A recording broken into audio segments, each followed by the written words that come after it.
How to fix Facebook Live not working. Firstly, check if your account has restrictions. Facebook may block live if you violated community guidelines. So make sure to go to your Facebook and to your notifications. If you see any kind of report message or alert message, then that means you have been restricted. To go live again, you must wait until the restrictions expire. Also, check for any kind of updates that may be available for the app.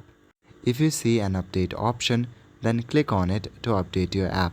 Additionally, also go to App Info of Facebook, then go to App Permission.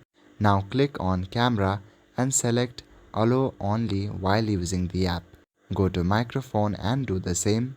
If you have an option called Storage, then make sure to put that on the Allowed section.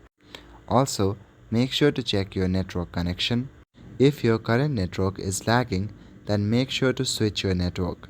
Switch to a different network or use your mobile data to see if that helps. So that's all for today. Thank you.